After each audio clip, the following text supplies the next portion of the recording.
Ahora sí. Hi, hello. Good evening, everybody. Thank you all so much for joining from the virtual world. Welcome to LALIFF Connect 2020 and to the Q&A for This is Cristina. We're super lucky to have with us tonight renowned scriptwriter and now director Gonzalo Maza. Gonzalo, Hey. Bienvenido.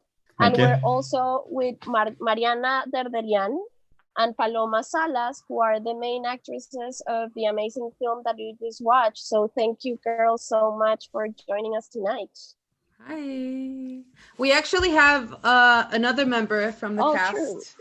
Yeah, this is his actual name is Dedos, which means kind of like fingers in Spanish, and he's like super asleep right now. Well, I'm very glad he's a millionaire. that He's a millionaire now. See, he's a millionaire now. He was from the streets, and now he's a big actor. And I represent him, actually, of course. Yeah, just make sure to give your information for anybody interested on them. Oh, please, I've been waiting to hear from someone. Once again, thank you so much for being here.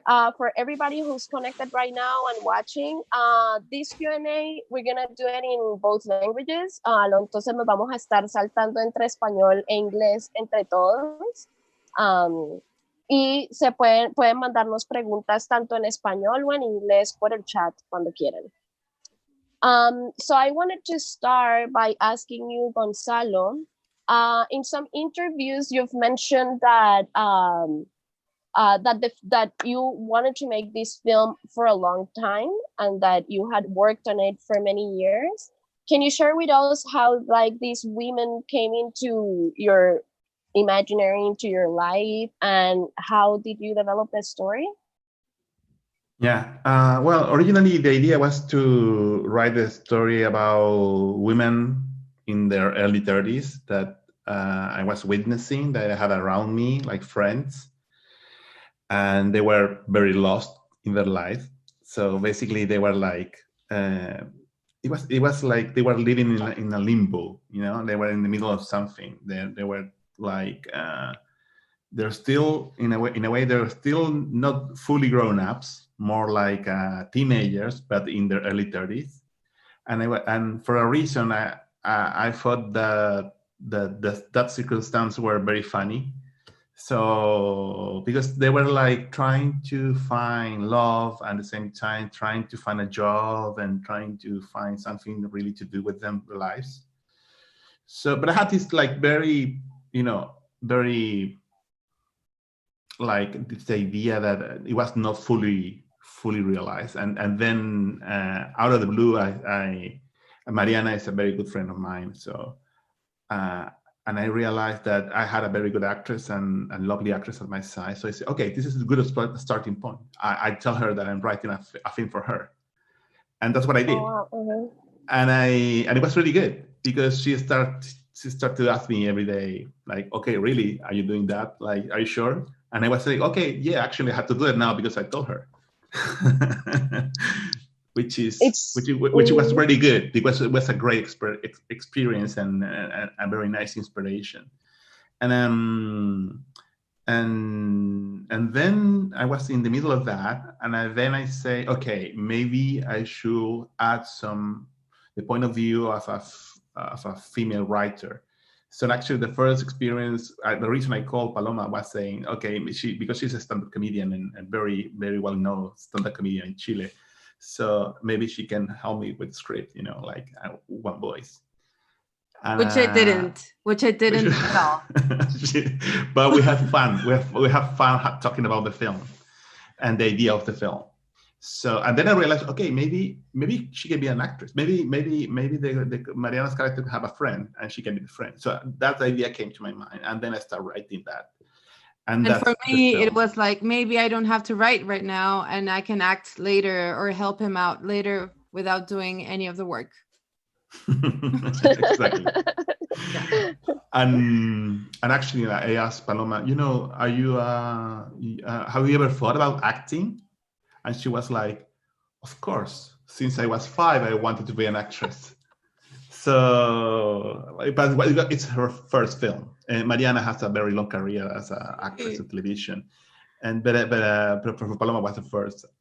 And then you watch the film. For me, at least, you watch a film and you don't see the difference. Like they're in the very same level, and it's amazing. I really love that.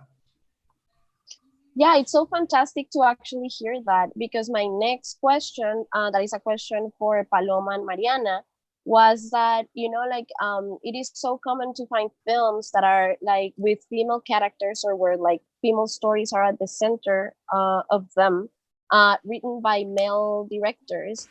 And sometimes it's so clear that these characters are more like sketches, or like one-dimensional, almost like caricature-like characters, and that's definitely not the case.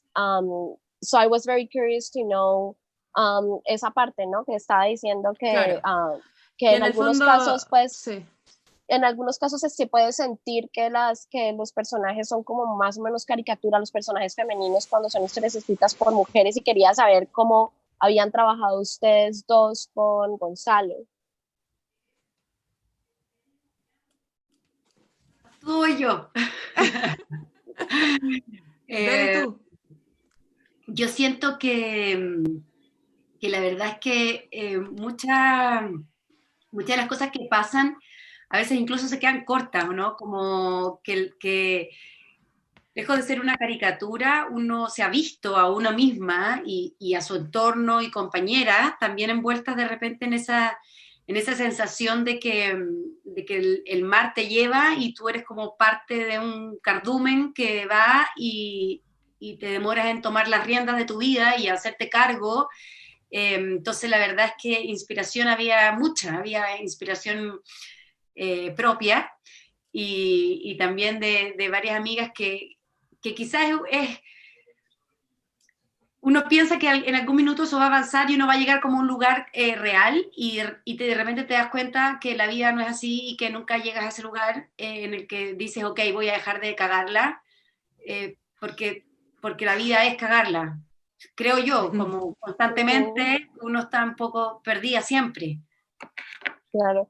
Voy a traducir lo que estabas diciendo. That yes, like that feeling of like characters that are like caricature like is being there. But in the process of developing the characters of the film, like there was a lot of personal inspiration, and even like with friends surrounding them at the time. Because like you're at that stage when you're like growing, and you have the feeling that you're going to reach a certain point when like there's going to be, I guess, clarity, and you're just gonna reach there, and it doesn't happen. It just doesn't happen, because in the end you realize that life is like fucking it over, I guess it's like the best translation for it. ¿Tú quieres agregar algo, Paloma? Yeah, sure. I really relate to that, and in that sense, I think I'm in disagreement with Gonzalo, because I don't think women in their 30s that have it fucked up is because somehow they're still like teenagers. I just feel like trying to be an adult is fake, and that's exactly what I mean. And right now I am being the most adult I can inside of a pandemic. There's just like baking bread and trying to keep my house like uptight. And it's really fake. I'm faking being my mom right now. So I couldn't agree more with the characters in the movie. Like they both are trying to be adults so bad and trying to imitate, maybe fractions and pieces of adults they have met in their lives, and that's probably bullshit too. So, but I think the thing is like since I was a kid, I wanted to be an old person. Sí. So for me, I always been an old person since even when I was 5. Yeah, but So maybe it's you like were. now every time I watching these characters, this person that they're still kids when they're grown up. For me, like No, my whole point. even being a kid would be like Sí. something strange, right? My whole point is maybe you have been acting like an old man, but you don't even know what the fuck an old man is, you know? This is exactly this. Sí. So, you know, like in the film, something that I find like extremely lovely is that throughout the film, you see all these like actors that are like well known in Chile, right? Like all these familiar faces that you've seen from many different directors, and even Sebastián Lelio has like a part in it. Nos quieren contar un poco del rodaje. Do you want to share with us how was it like when you were shooting and you had all these people that I'm sure you've worked with in the past in many other ways? Well, it was very familiar. It was like it was like first summer camp. It was like summer camp with friends. Exactly. Like every day you got to have lunch with 40 of your closest friends. Exactly.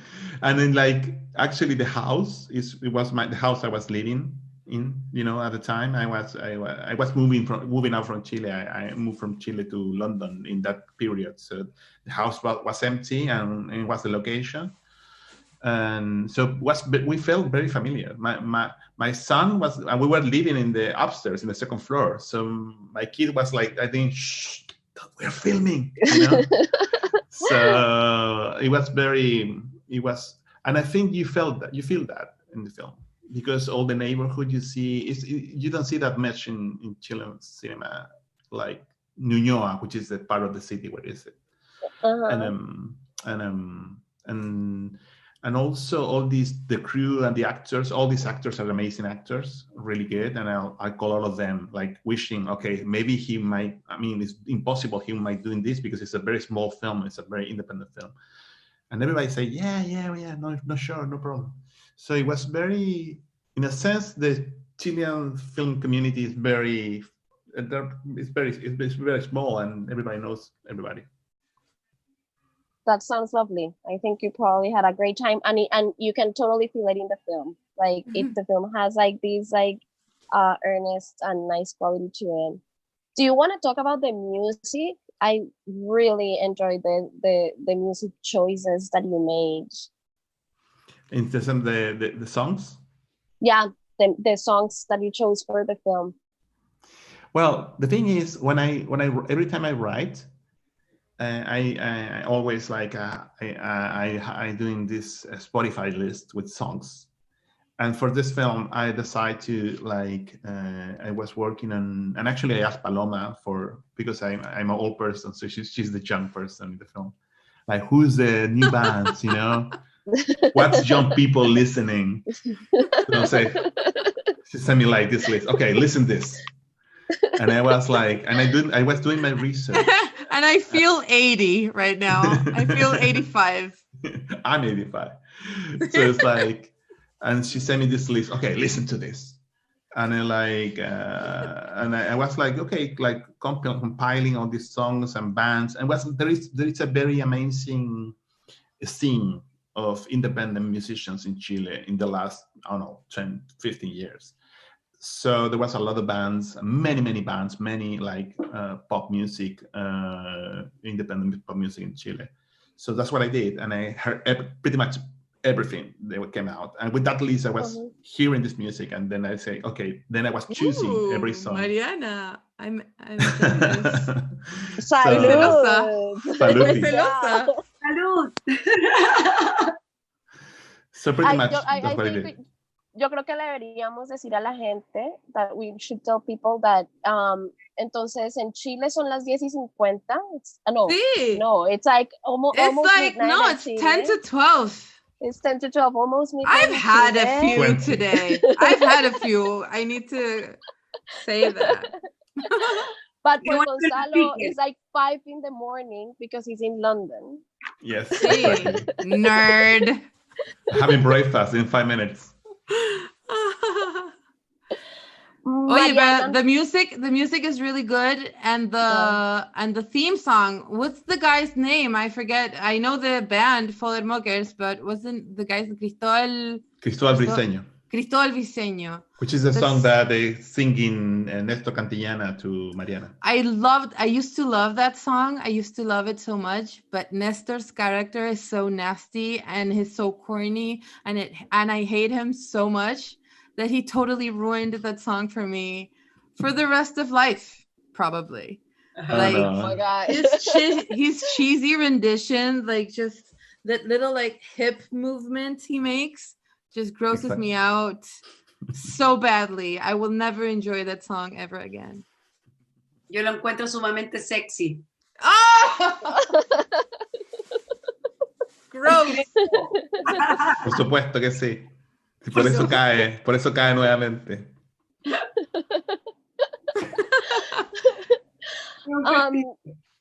I find that the end of the film is so delightful, you know, like I'm a woman on like my late 30s, and of course I felt like the ending was like, yeah, you know, like Friends. And I wanted to ask you, what's been the reaction when you show the film, like towards the end? ¿Qué les dice la gente del final cuando las ven a ustedes dos juntas después de presentarla? Claro. ¿Mari? Respondan. No, yo siento que el final es precioso porque habla de la complicidad de la amistad entre dos mujeres, y habla de esta sensación de que finalmente tu amiga es la que siempre va a estar. Puedes discutir con ella, pelear, volver, pero finalmente es la persona que te acompaña, que está contigo en las buenas y en las malas, y me parece que es un mensaje sumamente precioso y un tesoro lograr tener relaciones de amistad tan profundas y tan bonitas, a pesar de ser dos personas que van por la vida metiendo la pata, y finalmente entre ellas se van sosteniendo en los momentos más difíciles. Yeah, so Mariana says that she thinks it's really great because, like, in the end, knowing that it doesn't matter if you go through life making mistakes, you have your friend and who's always going to be there, regardless of how much both, can make mistakes, but still be together and supporting each other. Yeah. And Sorry. No, go ahead. No, I've mostly seen, like, in the different screenings we've made of the movie, like, the reception is pretty much like girlfriends that went to see the movie together, because that happens a lot. Like, women go together to see the movies, not like, this is not the movie you take, like, your boyfriend, you know? Like, girlfriends want to see this movie together, which melts my heart. And I traveled a lot with the movie in the South, in Chile, where they don't really get that much, like, American, like, bromance, or just, like, no sé, people that have never seen maybe Bridesmaids, or they don't have that kind of, like, reference, you know? That kind of people has told me, like, I really love watching comedies about female friends, you know? I've gotten that, and it's pretty nice to be that for Chile. Maybe I don't know if that happens anywhere else. And one of the experiences for the film was like making like a romantic, you know, because romantic comedies are about, there is a moment always in a romantic comedy about there is a person who expressed their love to other person in public, you know. And I wanted to do that I wanted to make a film about friends that in like the love relation between friends, you know. You love each other, you have a fight, and then you come back, and then you express the love. So, and the other thing I was thinking, what if you express the love in a divorce scene, you know? So, which is the moment that you're not supposed, instead of getting married, you're divorcing. So. It's the same thing. It's pretty much the same thing. It's the same thing. So So I think that was the whole idea of like expressing love to someone, and in a moment that no one is expecting that at all, because divorcing is not about expressing love; it's about something else. Pretty much the opposite. Totally. So we started getting some questions from the audience. Great. And the first one is about the choosing black and white to shoot the film. Yeah, well, there is a few reasons. One of the reasons is like this is a very small budget film, and I think that I wanted to show that in the sense of like there is a lot of films, like first films, small budget independent films that are in black and white, and I felt a connection between the story we were telling and this format. It feels more real, and at the same, it's completely unreal because life is in color; it's not in black and white. But I think you tend to focus. I mean, one of the reasons I love it about the black and white is because when you watch the characters, you are more focused on the character than in anything else. And I think this is a movie about the characters. So I think puts your attention in what I wanted to people to put attention. Yeah, absolutely. Yeah, Paloma. The next question is for you. And it's about moving from being a comedian into like making films. How much inspiration you drew from like your experience as a comedian in creating, like in developing your character. I felt like it was such a terribly, completely different thing, one format from the other. Like, and right here back in my country, I'm a stand-up comedian, but I'm pretty much like niche. I don't do like huge crowds, but still big enough to like make my face a big centerpiece of my act. Like I move my face a bunch, and we had to really scale that down for the movie. Like many times, Gonzalo would have to ask me not to put like a, let's say, funny cartoon face, because I'm so my body was just so naturally inclined for overreaction maybe, or like too much funniness. I don't know. But otherwise, I was really grateful for having Gonzalo write a character so close to me, maybe. Like, I mean, Karma is actually my dog. Well, he's a method actor, so he never got out of character. He maybe still like acts like he feels sick, maybe. But I was really glad to do the jump from stupid, silly joke telling to like super serious acting, which was super serious to me, even though the movie's supposedly like kind of fun for some people. I actually had like a really hard time doing it, and I had to cry in some bits, which was terrifying, and it felt really vulnerable, which maybe stand-up prepared me to feel vulnerable. I wasn't afraid of that, maybe, but that's it. It was really nice. I enjoyed it a lot. That sounds amazing. The next question is for Mariana. Mariana, la pregunta es si empezaste a trabajar en la película al mismo tiempo que estabas trabajando en la comunidad de los sin anillo.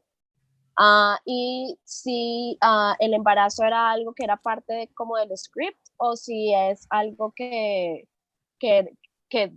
después Gonzalo involucró, digamos, como en la película. Involucró no, pero como que incluyó en la película. So this is about like if Mariana was working at I think it was like a TV show, a show at the same time in Chile, and if the pregnancy was part of the original vision of the film or integrated by Gonzalo after. Sí, sí hubo un momento paralelo en que estaba en la comunidad sin anillo y en la película, pero la verdad es que la película también fue filmada en distintos momentos. y efectivamente la toma final de la película, cuando ella está nadando embarazada, es la primera toma que hicimos. ¿Te acuerdas, Gonzalo? Claro. Fue mucho tiempo. A la mitad, digamos, la película está en la mitad claro. Claro, fue un poco así como medio entrecortado, pero fue una de las primeras filmaciones que existieron. Sí. Yo entiendo que el guión original, y aquí Gonzalo corrígeme si me equivoco, entiendo que el guión no tenía embarazo, ¿o sí? Y no tenía. Claro, fue como Gonzalo, te tengo que contar algo, buscó la manera o trató de adaptar el guión y al final sirvió también y se dio... No, le dio mucho sentido a la historia, porque en el fondo yo necesitaba que jamás... I wanted to, because she was pregnant, originally pregnant, so I said, oh, maybe that happened to her. Maybe le puede pasar eso a ella. And that's that's what I thought. Maybe we can integrate this to the film. And she was pregnant, so dije, bueno, ¿cuál es la escena más difícil de filmar como una mujer embarazada y que la gente la crea? So she was swimming under the water. So people would say, how is it possible that she's pregnant and she's swimming? Like it's not a prop, you know? So good. Yeah. I love it because it's like like all these things that you tell us about the film that are like so organic, and you totally feel that on the film, and I love hearing all this. We have one last question from the audience. Y también es para Mariana, and it's ¿qué le pusiste a tu bebida? What's your drink? Because I think you're making. I want to know too, actually. Yo también quiero saber. Un jingle. Let me. Déjame adivinar.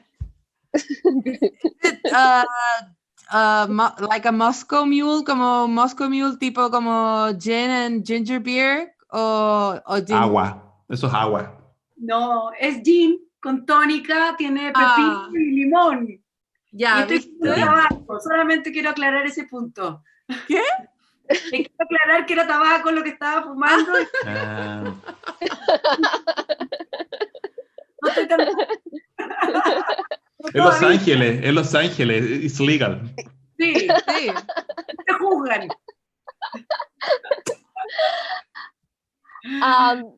Bueno, for everybody, that was gin tonic, cucumber, and lime. Sí. What are you working on? What are your projects now?